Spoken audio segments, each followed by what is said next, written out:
भारत बहुत ही अतियों का देश है। यूँ कहूँ इसमें शुरू से ही अभूतपूर्व क्षमता रही है। किस्से कहानियों के माध्यम से, कथाओं के माध्यम से, या लिखे हुए साहित्य के माध्यम से, जो बहुत कम उपलब्ध है।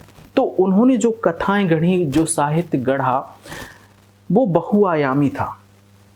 जैसे रेल की पटरियां चलती हैं, 2 चलती हैं, 4 पटरियां चलती हैं, पैरेलल समांतर चलती जा रही हैं और अपने अपने अर्थ लिए हुए हैं। वह कथा वही है किंतु उसमें रहस्य छिपा हुआ है। एक बच्चा पढ़े उसी कथा को तो मनोरंजन हो जाए, खुश हो जाए, गदगद हो जाए कि मजा आ गया। एक युवा पढ़े तो जीवन जीने का सही ढंग क्या है, कैसे जिया जा सकता है, क्या हुआ जा सकता है, जीवन का परम रहस्य क्या है, ये जान ले, ये समझ ले। एक वृद्ध पढ़े तो कैसे मरा जा सकता है, मरने का सही ढंग क्या है, मृत्यु के रहस्य को जान ले। कथा वही है। एक बुद्धू पढ़े तो मनोरंजन कर ले। एक आत्मज्ञान के रास्ते पर चलने वाला व्यक्ति पढ़े तो अपने आप के भीतर घट रही घटनाओं को कंपेयर कर ले कि हाँ, मैं पहुंच गया हूं या मैं पहुंचने वाला हूं उसी कथा के जरिए। ऐसी बातें कही गई। ऐसे ही कुछ कथा आती है कुंभ की। कुंभ की कथा है, बहुत सारे लोग यहां से गए, शायद 40 करोड़ लोगों ने स्नान किया है। भारत का बड़ा दुर्भाग्य है कि शायद 40 करोड़ लोगों में से मुझे लगता है 400 लोगों को भी उस परम रहस्य के बारे में पता नहीं होगा। मैं सैकड़ों लोग यहाँ से गए जिन से पूछने का मुझे मौका मिला। मैंने पूछा कि आप कुंभ जाते हैं तो क्या मतलब है कुंभ का?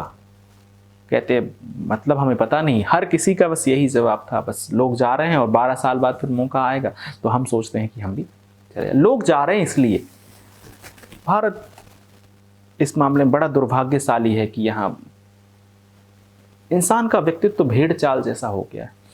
तो कथा आती है तो आज हम कम से कम इस रहस्य को उजागर करें, समझें कि क्या कहती है कथा। क्या वाकई ऐसा हुआ कि सुर असुर लड़ रहे हैं और अचानक से उनमें मैत्री हो जाती क्योंकि अब उनको अमृत चाहिए? तो क्या ऐसा हुआ? क्या ऐसे ही किसी बड़े सांप से बांधकर मंथन किया गया? तो कथाएं हैं, ऐसा हुआ हो जरूरी नहीं है। कथाओं के पीछे उनका रहस्य छिपा दिया। कैसे जीवन के मूल सूत्रों को किसी कथा के माध्यम से लोगों तक प्रेषित किया जाए। मैंने बताया कि लोगों को तो वेद सुनने पर पाबंदी थी, पुराण उपनिषद सुनने पर पाबंदी थी, बोलने का तो छोड़ो। तो अब कैसे हैं वो मनीषी तो व्याकुल हैं लोगों तक उस आत्मज्ञान को पहुंचाने के लिए। तो कथा शुरू होती है। कहाँ से शुरू होती है? कि सुर असुर लड़ते हैं। कौन है सुर असुर? सुर असुर क्या है? ये हमारे भीतर की शक्तियां हैं, हमारे भीतर का व्यक्तित्व है, हमारे भीतर का अहंकार है। अहंकार भी 2 तरह का होता है। ऐसा अहंकार जो बुरा है, हमारे भीतर से आवाज उठती है ना कि अरे ठीक है, क्या रखा है भाई ईमानदारी से जीने में, मजे करो, उधार लेके घी पियो, मजे करो और ज़्यादा दूसरों की चिंता मत करो, वो अपना जी लेंगे, हम अपना देखते हैं, किसी के कष्ट के बारे में मत सोचो। ऐसे उठता है। और एक हमारे भीतर एक मैं और होता है जो मैं ये कहता है कि नहीं नहीं, ऐसे नहीं करना है, हमें परवाह करनी है, प्रेम करनी है, यही तो जीवन का आनंद है। ऐसे होता है एक मैं। तो कुछ भला है जो हमें ऊपर की ओर लेके जा रहा है, कुछ बुरा है, हमारे भीतर ही वही शक्ति है जो नीचे की ओर लेके जा रही है। अब द्वंद्व में है किंतु हम अब ये जान चुके हैं कि जीवन का परम रहस्य भी है और हमेशा के लिए अमर हुआ जा सकता है। हमेशा के लिए कुछ ऐसा है जिसे बचाया जा सकता है, या जो बचा रहेगा उसको जाना जा सकता है। तो गौर से समझिए, कथा यहाँ से शुरू होती है। वो सुर असुर डेडिकेटेड है हमारे भीतर के उस अहंकार के लिए, एक अच्छे अहंकार के लिए, एक बुरे अहंकार के लिए। अहंकार तो दोनों ही बुरा, किंतु अभी फिलहाल उस अहंकार को भी पता नहीं है। हमारे भीतर की अच्छाई भी जब हम उसका दिखावा करने लगे तो वो भी बुरी है, और यदि हम प्रत्यक्ष रूप से बुरा करने लगे तो वो तो बुरा है ही। तो अब झगड़ा शुरू होता है, किंतु अब बीच में सुलह हुई कि भाई कुछ ऐसा है जाना जाए जिसको, तो क्या करें? मंथन करते हैं। तो वो सुर असुर मंथन करते हैं। अब कहानी एक कदम आगे बढ़ती है। अब तुम्हें लगता है कि बहुत बड़ा कछुआ लाए होंगे, कहां से कछुआ आएगा, इतना बड़ा कछुआ होता है? कॉमन सेंस की बात है। कछुआ क्या है? कछुआ डेडिकेटेड है विवेक के लिए। मंथन करोगे, किस चीज का मंथन करोगे? आत्म मंथन करोगे। किस सागर में करोगे? भव सागर में करोगे। भव सागर मतलब होता है हमारे भीतर के भव, हमारे भीतर जो संसार जगत चल रहा है उसका मंथन करना, चिंतन करना, यही है ना मंथन। आत्म मंथन करेंगे, भव का मंथन करेंगे। मंथन करते हैं, देखना कथा पैरेलल चलती है। यदि बच्चा पढ़ेगा तो देखेगा कि सुर असुर लड़ रहे हैं, बड़े से सांप से एक पहाड़ को खींच रहे हैं। कछुआ चाहिए। क्या है कछुआ? कछुआ विवेक का प्रतीक है। आज तक, उस समय से लेके आज तक आप विवेक का इससे बेहतर उदाहरण नहीं खोज सकते। कृष्ण भी जब गीता में उल्लेख करते हैं और एक ऐसे व्यक्ति जिसको अपनी इंद्रियों को समेट लेना है, विवेकी हो जाना है, तो किसका उपयोग करते हैं? वो कहते कछुए की तरह विवेकी हो जाए। जैसे कछुआ अपने अंगों को भीतर सिकोड़ लेता है और अपने में समाहित हो जाता है, सुरक्षित हो जाता है, ऐसे विवेकी पुरुष को अपनी इंद्रियों को समेट लेना चाहिए। अब यहां हम विवेक, आपके भीतर यदि विवेक नहीं होगा तो आप तो चिंतन कर ही नहीं सकते, विवेक तो चाहिए ही। तो विवेक, कछुआ डेडिकेटेड है विवेक का। पहाड़, हमेशा से संकल्प का जब उपयोग किया गया तो पहाड़ के जैसा संकल्प। कैसा संकल्प हो? एक विशाल पहाड़ की तरह संकल्प हो, संकल्प जो डिगे नहीं, परिपूर्ण संकल्प हो। तो पहाड़ चाहिए, मंथन करना है। पहाड़ क्या है? पहाड़ संकल्प है। पहाड़ सर्प चाहिए। तुमने सर्प को देखा है? कहानियां आती हैं कि शिव के गले में सर्प है। किस चीज का प्रतीक है वो सर्प? या भगवान विष्णु शेष सैया पर लेटे हुए, क्या है वो? शेष नाग। नाग प्रतीक है संवेदनशीलता का। उस जैसा कोई सेंसिटिव जीव नहीं। कितना संवेदनशील है, कान नहीं है किंतु शायद तुम्हारे सांसों की कंपन वो महसूस कर सकता है। पूरा शरीर उसका, भगवान बुद्ध कहते हैं विपश्यना करते हैं तो सबसे अच्छी विपश्यना यदि कोई करता है तो वो सर्प करता है, विपश्यी है वो। इतना संवेदनशील है। भगवान बुद्ध कहते हैं कि संवेदना आती है, कंपन होता है, फड़कन होती है, देखो देखो देखो देखो, उसका तो पूरा शरीर में कहीं कुछ कंपन हो उसका शरीर महसूस कर दे, इतना संवेदनशील है। तो क्या चाहिए? विवेक चाहिए, संकल्प चाहिए और संवेदनशीलता चाहिए। ये तीन साध लेने हैं, मंथन शुरू हो जाएगा। संवेदनशील हर उस घटना के लिए, हर भाव के लिए। किसी को कष्ट पहुंचे तो हम इतने संवेदनशील हो कि उसे महसूस कर लें कि इसे कष्ट हो गया है। तो भव का मंथन करता है व्यक्ति। चल रहा है, कभी कहता है कि अरे रहने देते हैं, जैसे चल रहा चलने देते हैं, आराम से, ज़्यादा चिंता करने की जरूरत नहीं, लोग अपने अपने बारे में सोच लेंगे। फिर भीतर से एक अच्छे में की आवाज़ आती कि नहीं नहीं, अब इस तरफ का पल्ला खींचा, अब दूसरी तरफ वापस खींचते कि नहीं नहीं है। प्रेम तो बहुत मायने रखता है। यदि प्रेम नहीं है जीवन में तो उसके कोई अर्थ नहीं। किसी को कष्ट पहुंचा के बहुत कुछ पा लिया तो क्या पा लिया? क्या मजा ऐसे जीवन में, क्या अचीवमेंट ऐसे जीवन की? फिर ये अहंकार वाला मैं कहता है कि रहने दो, यदि तुम्हारे पास शक्ति रही तो सब कुछ रहेगा, तुम्हें लोग पूछेंगे, तुम्हारी कीमत होगी। फिर अच्छा मैं कहता है कि ऐसी शक्ति का क्या करोगे? यदि किसी को कष्ट पहुंचाई और शक्ति पा भी ली तो खुश रह सकोगे। फिर बुरा मैं कहता है कि नहीं, शक्ति फिर धन लेके आएगी और धन तो सुख लेकर आता है, फिर तुम परम ऐश्वर्य का भोग करोगे। फिर अच्छा मैं कहता है कि ऐसे ऐश्वर्य का क्या करोगे? जीवों को कष्ट पहुंचा के जीव के स्वाद के लिए तुम किसी जीव को मार देते हो अपनी जीव के स्वाद के लिए। फिर अच्छा मैं कहता है कि क्या कष्ट पहुंचाना? खाने के लिए बहुत कुछ है, यदि कुछ प्यारा सा खाया जाए ताकि कम से कम संभावना हो किसी को कष्ट पहुंचने की, साग भाजियां खा ली जाए, फल फ्रूट खा लिए जाए। तो चिंतन मंथन चल रहा है, चल रहा है, चल रहा है। चलते चलते पहला काम होता है, हर किसी के जीवन में होगा, ऐसा किसी के जीवन में ना हो यह असंभव है। क्या होगा? विष निकलता है। क्या है विष? हलाहल विष निकलता है कि जब भी कोई व्यक्ति चिंतन करेगा तो सबसे पहले उसके जीवन में एक घटना घटेगी और वो ये होगी कि उसको अपने भीतर की बुराई दिखने लग जाएगी, अपने भीतर का कड़वापन दिखने लग जाएगा, खुद का जहर दिखने लग जाएगा कि मैं कितना जहरीला, मैं कितना कष्ट पहुंचाया लोगों को। जरूरत नहीं थी किसी को दुख पहुंचाने की। माता पिता को कष्ट पहुंचाया, भाई बहन को, प्रेमिका को कष्ट पहुंचाया, प्रेमी को, पत्नी को कष्ट पहुंचाया। जरूरत नहीं थी इस कष्ट की। आत्मग्लानि होगी, ये विष निकल आया, अब क्या करेंगे इस विष का? भाई आ गया है, डील करनी नहीं, कभी देखा नहीं ऐसे कि चिंतन करेंगे तो ऐसे होता है। विपश्यना के लिए लोग जाते हैं, 1 2 3 दिन करते हैं और कहते हैं भाई हम नहीं कर सकते। बुराई दिखने लगी भीतर की, वो ज्वाला भीतर धधक रही थी वो निकल आई है, वो हलाहल विष निकल आया है। तो कौन आए? शिव आए। कथा एक नए आयाम में चल। शिव क्या है? शिव एक ऐसे व्यक्तित्व का प्रतीक है जो उस मार्ग पर चल गया, जो जानता है कि जब भी हम आत्मज्ञान के रास्ते पर चलेंगे, आत्ममंथन के रास्ते पर चलेंगे तो विष आएगा। मैं जानता हूं कैसे उससे डील करनी है, क्योंकि वो पहले या उसके गुरु के द्वारा चला दिया गया है या उसने जान लिया है। तो कौन है शिव? तुम्हारा मित्र है शिव, ऐसा दोस्त जो पहले इस रास्ते पर बढ़ चुका है और जिसने जीवन का सूत्र जान लिया। कौन है शिव? तुम्हारा गुरु है शिव। तुम्हारे माता पिता हो सकते हैं जिन्होंने आत्ममंथन किया कभी और जीवन के रहस्य को जान लिया। वो तुम्हारे लिए नहीं जाना, उन्होंने अपने लिए जाना था, तुम्हें अब जानने की जरूरत है। तो आत्ममंथन कई महीने चलेगा। ये बैठे हैं, ध्यान कर रहे हैं, मंथन चल रहा है, यही चिंतन चल रहा है। शांत हुए, चित्त शांत होता, बुराई निकल आती है, हलाहल विषय, वो कहता है लाओ मैं पी लेता। कोई ऐसा व्यक्ति होना चाहिए। इसीलिए जो ध्यान परंपरा थी उसमें ऐसे व्यक्ति की जरूरत थी जो तुमसे कह सके सब ठीक है, ऐसा होता है, विष निकलता है। अब निकल गया तो क्या ही करें, चलो लाओ ठीक है, ये सब ठीक है, तुम बस अपने चिंतन में लगे रहो। बुरे हैं तो हैं, क्या क्या क्या कर सकते हैं, बुरा कर दिया उसको तो कुछ कर नहीं सकते।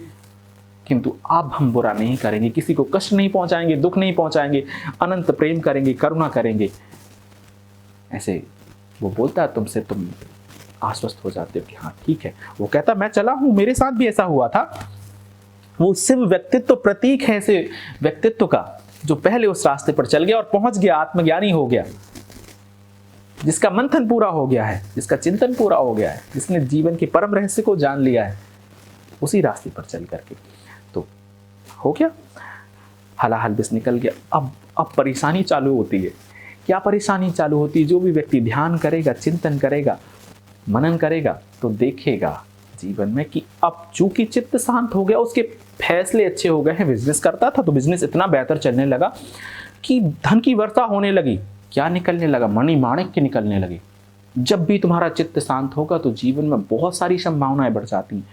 फिर तुम्हें भटकाव के दूसरे साधन मिलेंगे। कल्प वृक्ष निकल रहा है, कामधेनु गाय निकल रही है, तुम समृद्ध होने लगे हो। ऐसा ना हो कि अब तुम भटक जाओ। तो कहा ना कि पहाड़ चाहिए, एक बड़ा पहाड़ चाहिए, संकल्प चाहिए। ऐसा संकल्प जो डिगे नहीं, क्योंकि अब विष चला गया है, विष तो निकल गया, अब तो अच्छा ही अच्छा बचा है जो कुछ निकल सके। तो धीरे धीरे धीरे धीरे करके स्त्री आती है तुम्हारे जीवन में। ऐसा ना हो तुम स्त्री में उलझ जाओ। बहुत खूबसूरत स्त्री है, उसके साथ आगे बढ़ना है जीवन में, किंतु उसमें उलझ नहीं जाना है। उस चिंतन को चलते रहने देना, उस मंथन को चलते रहने देना है। फिर और जीवन में और संभावनाएं उतरती हैं, उनको चलते रहने देना है। किसी में उलझना नहीं, ठीक है कामधेनु गाय निकलती है, निकल जाए, हमारे जीवन में समृद्धि आ गई, पर हमें उसमें उलझना नहीं है। हमें तो जीवन के उस परम रहस्य को जानना है, बस जान के ही रहना है। उस अमृत को जान लेना है, अमर हो जाना है हमेशा के लिए। कुछ ऐसा जान लेना है जो कभी नहीं मरता। कथा आगे बढ़ती है, आगे बढ़ी तो अमृत निकला। अमृत निकला और कुछ इन्होंने पी लिया, कुछ उन्होंने पी लिया, तो अच्छी शक्तियां जो थी अमर हो गई और मंथन आगे भी जारी रहे। अब एक कहानी जुड़ जाती है कि वो 4 स्थान क्यों बनाए गए। भारतीय संस्कृति जो थी वो नीचे, बहुत नीचे नहीं जाती थी। उत्तर भारतीय, भारत भी हमेशा से लगभग दो भागों मोटा मोटा बटा रहा। थोड़ी संस्कृति जो थी वो बदली हुई थी उत्तर भारतीय संस्कृति से दक्षिण भारत की, और बीच के हिस्से से नीचे जो डिफरेंस था वो बढ़ता जाता था। तो हम अधिकतम जो उत्तर भारतीय चिंतन था वो नीचे कहाँ तक जा सकता था, उसमें नासिक तक जा गया। नासिक में कुंभ बनाया, क्योंकि लोगों को ये याद दिलाने के कि भाई जीवन में आनंद उतरेगा, इसके लिए प्रयास करना पड़ेगा। प्रयास करना है, ये कैसे याद दिलाओगे? तो हर 6 साल में, हर 12 साल में लोगों को ये याद आए कि नहीं, जो जीवन जी रहे हो ठीक है, इससे और क्या बेहतर किया जा सकता है और करने का क्या तरीका है। तो नासिक कुंभ बना, प्रयागराज कुंभ बना, एक हमारा उज्जैन कुंभ बना, एक हमारा हरिद्वार कुंभ बना। कुंभ बना दिए उस जगह पर बिना बुलाए लोगों को। एक डेट फिक्स है पंचांग में देखा और अचानक से लोग चल पड़े, चलते जा रहे हैं और जो उन्होंने चिंतन किया, जो उन्होंने मंथन किया पिछले 6 साल में, वो एक दूसरे से साझा करते जा रहे। जीवन को सही ढंग से जीने का क्या सूत्र है, वहां जाकर डुबकी लगाने का क्या मतलब है, सत्संग करना। कहते हैं हम गंगा में पाप करते हैं, गंगा में धो आते हैं। बेवकूफ हो, पाप तुम करो और गंगा धो दे, तो फिर तो जो उसमें मेढक मछलियां सर्प रहते हैं वो तो मुक्त हो जाने चाहिए थे, तो हमेशा उसमें रह रहे हैं। कॉमन सेंस का उपयोग करो। कुछ कथाएं कुछ रहस्यों को उजागर करने के लिए कि उनके पीछे के सूत्र को समझो, उनके पीछे क्या छुपा दिया किसी ने। लिखा हुआ यहां झांकना मना, झांक के देख लो, गौर से समझें इस बात को। कुंभ बना दिए, लोग आ रहे हैं। अब ऐसे व्यक्ति जो आत्मज्ञानी थे, जो या तो परिव्राजक हो गए थे, जिन्होंने घर छोड़ दिया था और पाया था, उनके पास सूत्र हैं, और ये जो है गृहस्थ, इनके पास तो सूत्र नहीं है, तो कैसे उनको मिले। आज तो इंटरनेट, तुम कुछ टाइप करते हो हाउ टू डू मेडिटेशन और पता चल जाता है कि मेडिटेशन करने की ये टेक्निक, तुम्हें जो आसान लगे तो उसमें उतर जाओ। हाउ टू डू विपश्यना लिखते हो और विपश्यना कैसे की जाती है पता चल जाता है। तब तो ऐसा नहीं था, किसी गुरु के सानिध्य में तो जाना पड़ेगा, जिसने विपश्यना की हुई, जो जानता है, वहां से सीख के आ जाएंगे, फिर 6 साल करेंगे। 6 साल 12 साल क्यों, गौर से समझेंगे। आज तो वैज्ञानिक प्रूफ है इसके कि कोई व्यक्ति यदि आज से बदलना चालू करता है तो लगभग 6 साल में पूरी तरह बदल जाएगा। 6 साल में नहीं बदलेगा तो 12 साल में बदल जाएगा, 12 साल मैक्सिमम, इससे ज्यादा नहीं। बस संकल्प कर ले, उसका पहाड़ की तरह संकल्प लो, आज से बदलना चालू करेगा, 12 साल में आत्मज्ञानी हो जाएगा। बुद्ध निकले 6 साल में ज्ञान पा लिया, महावीर निकले 12 साल में पा लिया, पा ही लेगा। और ऐसे कई सारे उदाहरण हैं, चूंकि उनको हमने नोटिस करा, उनके पीरियड को हमने नोटिस करा तो हमें याद है। आज वैज्ञानिक कई सारे इस तरह के शोध कर रहे हैं जिससे ये पता चलता है कि व्यक्तित्व के बदलाव में लगभग कितना समय लगता है, तो वो लगभग 7 साल निकालते हैं। मेरा ये मानना है कि वो 7 साल नहीं, वो 6 साल है। यदि आज से संकल्प ले तो 6 साल में पूरी तरह बदल जाएगा।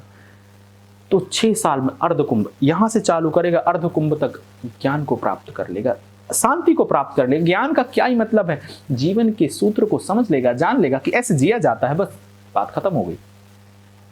ऐसे मरा जाता है, बात खत्म हो गई। वृद्ध है, एक कब्र पैर में लटका, पर फिर भी जीना चाहता है।